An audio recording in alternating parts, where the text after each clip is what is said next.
Welcome to our channel, a peaceful space where meditation music and Zen stories come together to inspire clarity, calm, and self-reflection. Thank you for setting aside this moment for yourself. You deserve this time to recharge and reconnect.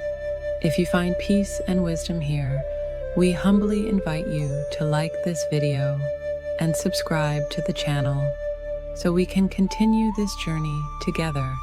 Your presence means the world to us.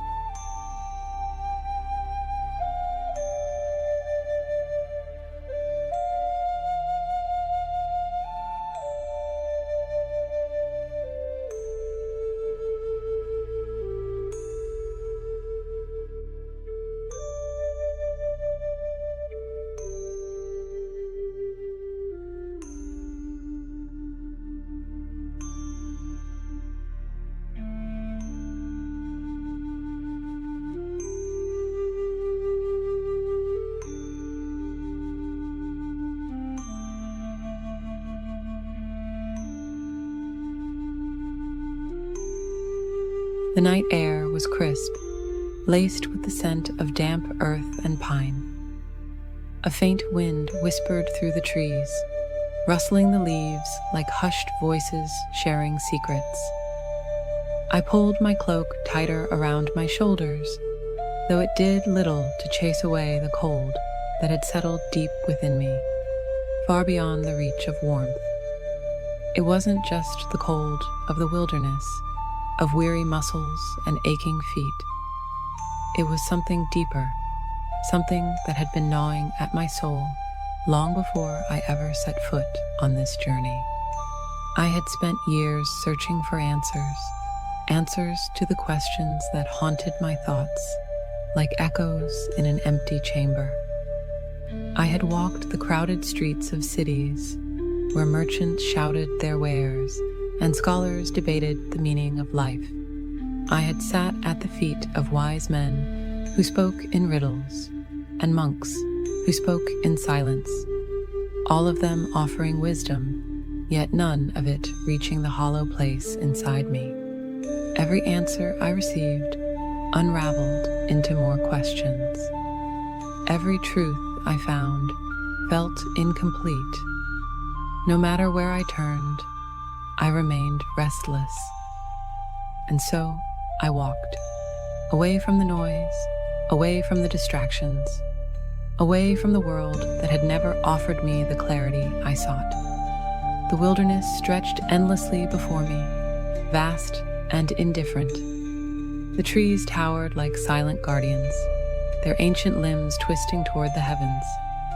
I could hear the distant murmur of a river, the occasional hoot of an owl, the snapping of twigs beneath my tired steps.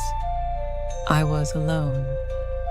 Perhaps that was what I needed, to be alone with my thoughts, to strip away all outside voices until only my own remained.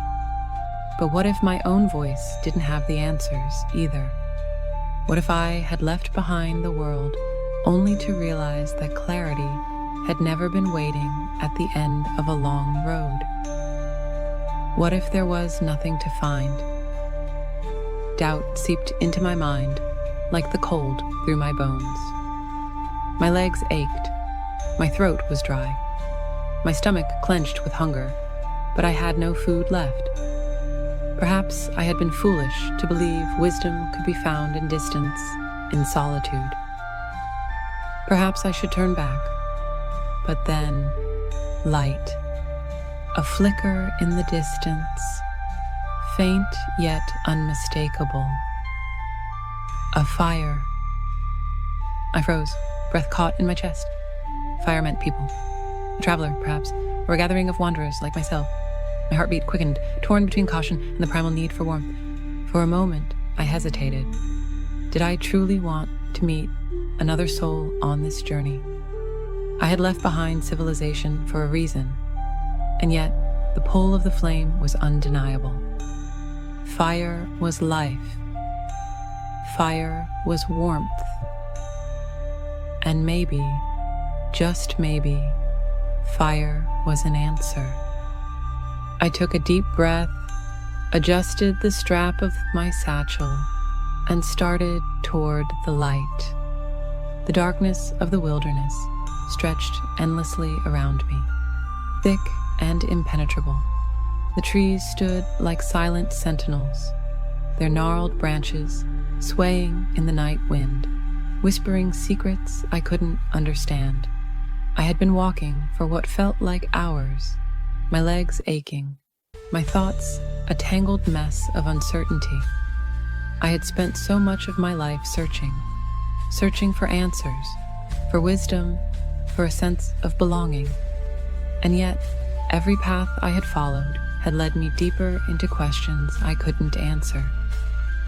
Then, like a lone star breaking through a clouded sky, I saw it. A fire burning steady and bright in the distance. I stopped in my tracks, hesitant. Who had built it? Was it safe to approach? But the cold night air gnawed at my skin, and my exhaustion left me little choice. The warmth called to me, and so I stepped forward, drawn like a moth to the glow.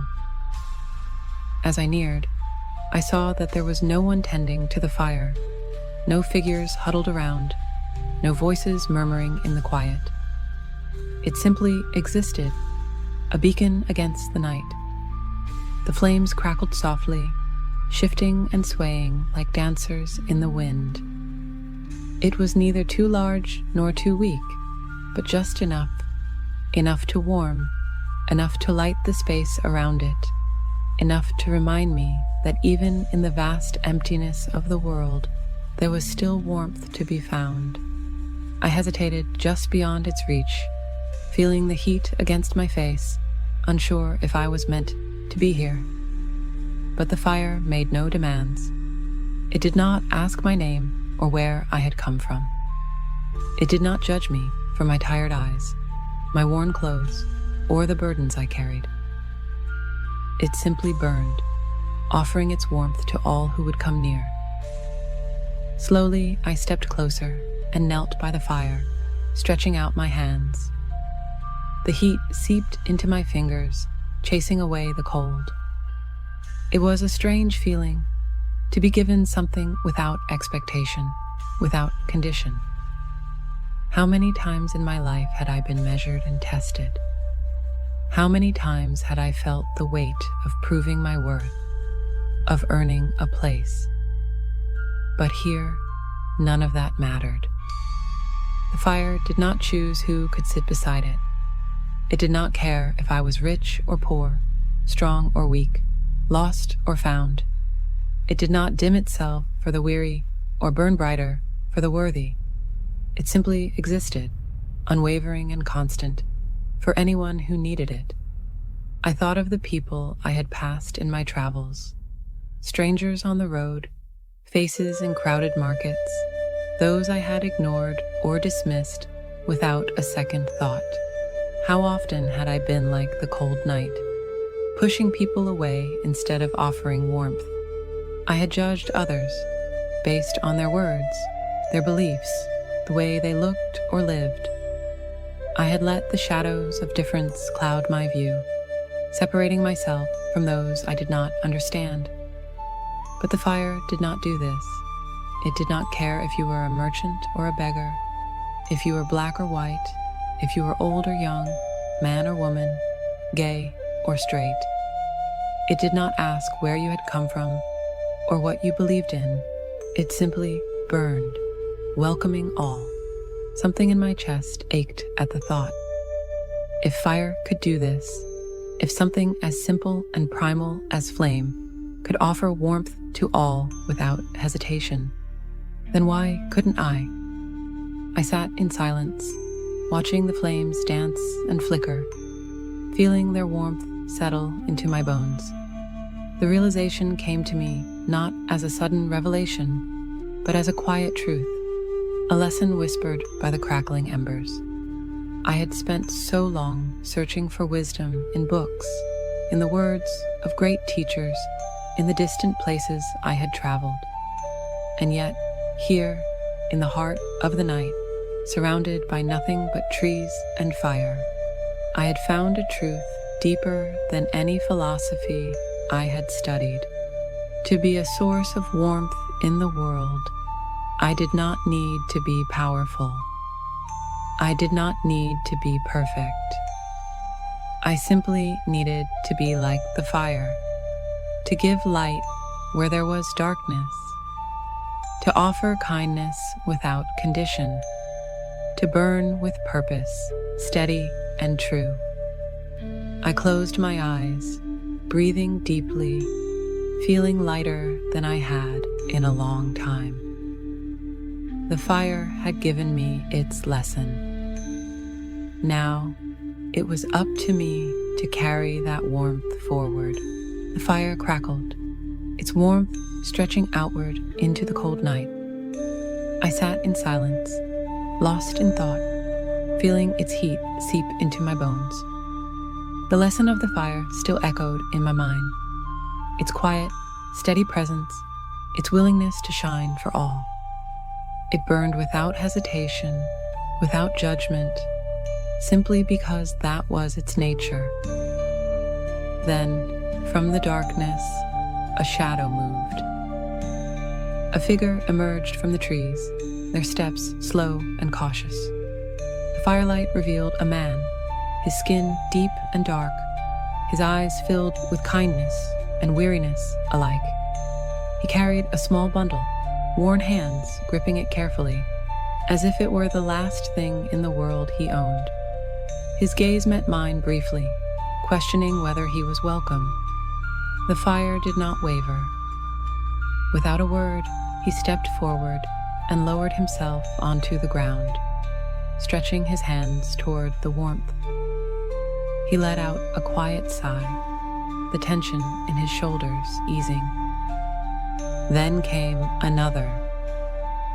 A woman wrapped in a delicate prayer shawl, embroidered with symbols I did not recognize. Her hair was streaked with silver, her posture upright yet gentle. She hesitated at the edge of the fire's glow, as if waiting for someone to turn her away. When no one did, she moved closer and settled into the space beside me, her hands folding in quiet reverence. And another. A pair of lovers, their fingers interlaced, their eyes searching for a place to rest. They were young, their love evident in the way they leaned into each other, seeking warmth beyond just the fire's heat. The world had not always been kind to them.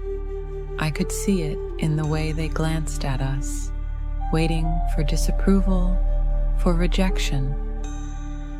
But the fire did not ask questions. They sat together, their hands never parting, the glow of the flames reflected in their eyes. A figure shuffled forward, wrapped in layers upon layers of cloth, an elder whose face bore the wisdom of years. Their movements were slow but deliberate, their presence commanding yet soft.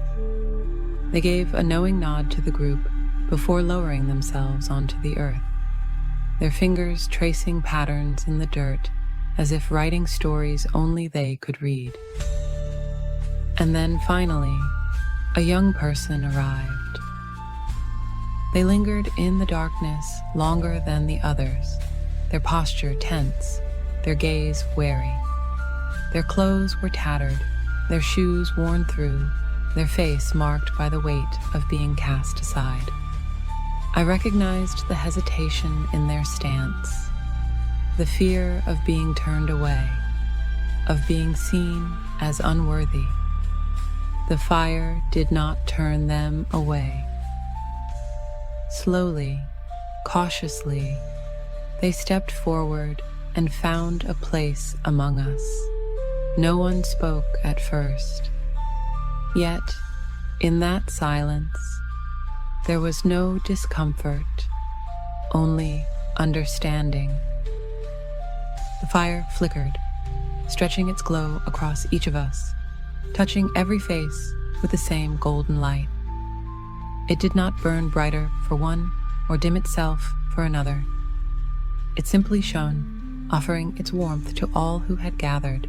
I looked around at the strangers who had joined me, each different, each carrying their own stories.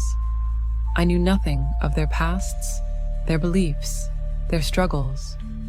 Yet, in this moment, none of it mattered. We were here. We were warmed.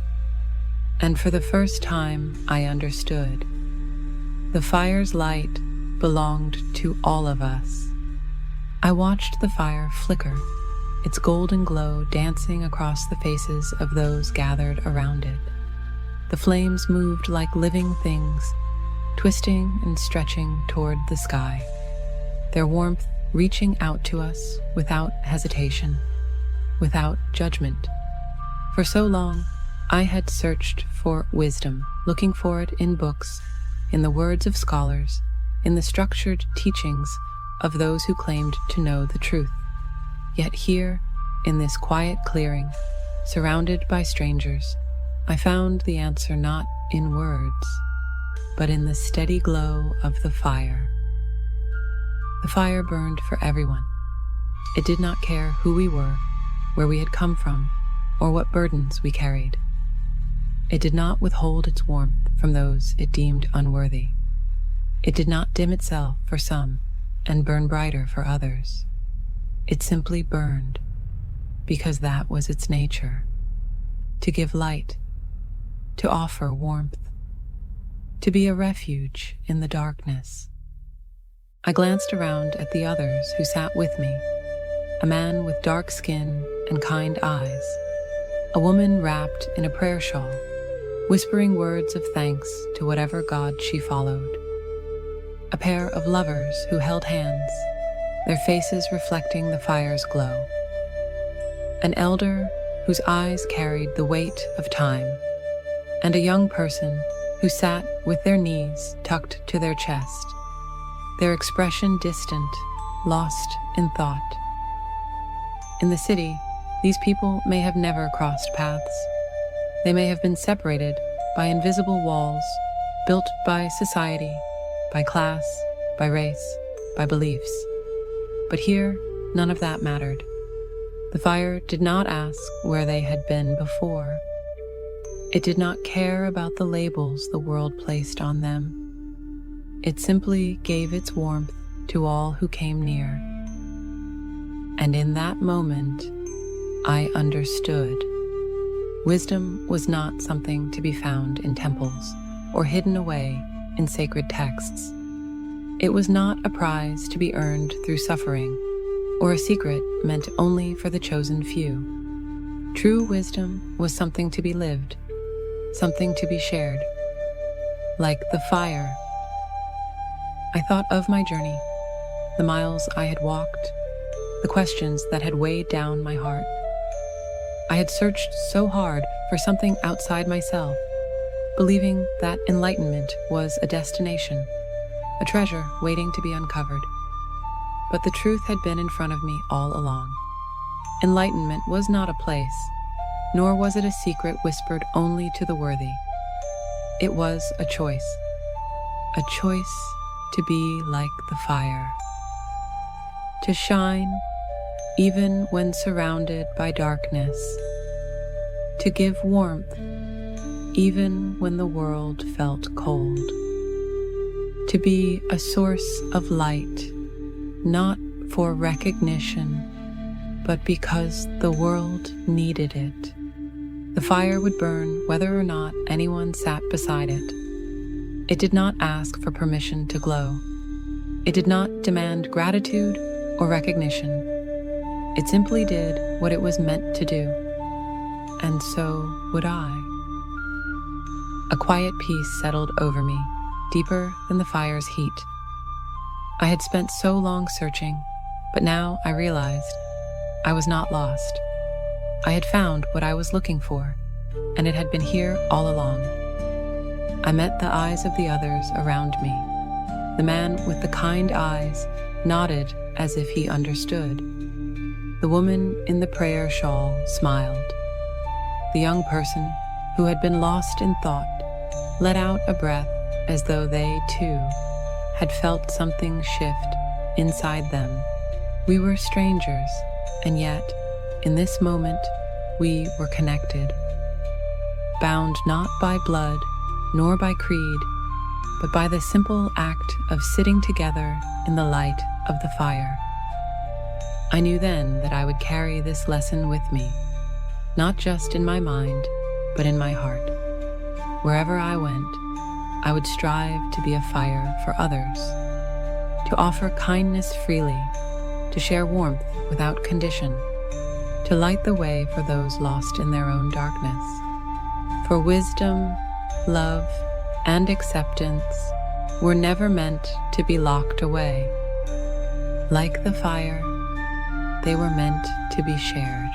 The fire had burned low, its flames now gentle embers glowing against the dark earth.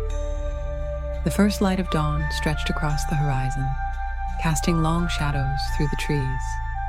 I sat there, my legs crossed, hands resting on my knees, watching as the others rose one by one.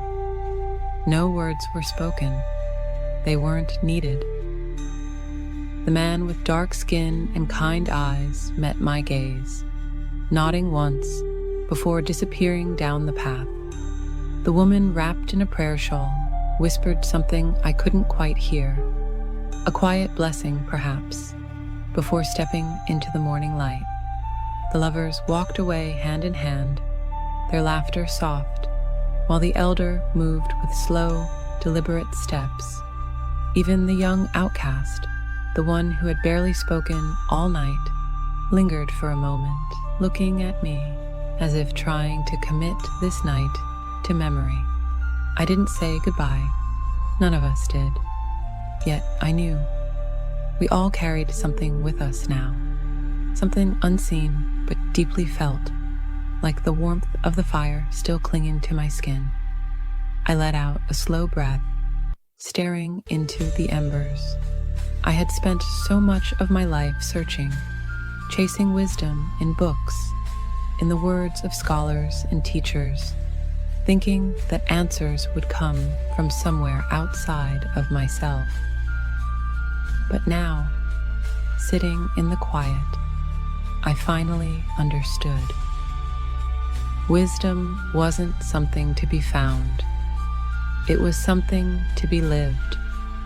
This fire, this simple, steady light, had not chosen who could sit by it. It had not judged, had not asked for anything in return. It had simply burned, offering warmth and light to anyone who came near.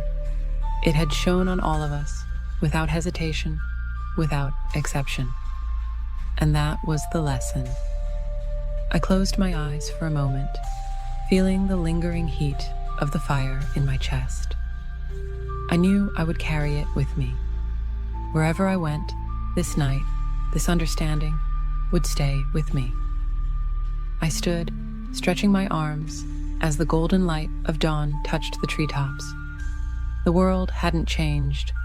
The trees still stood tall. The path ahead still stretched into the unknown. But I was different. I no longer felt lost.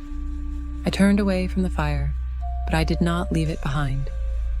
The warmth, the lesson, the light, I would carry it forward. I would be a fire for others, a steady glow in the darkness, just as this fire had been for me. And wherever I went, I would shine.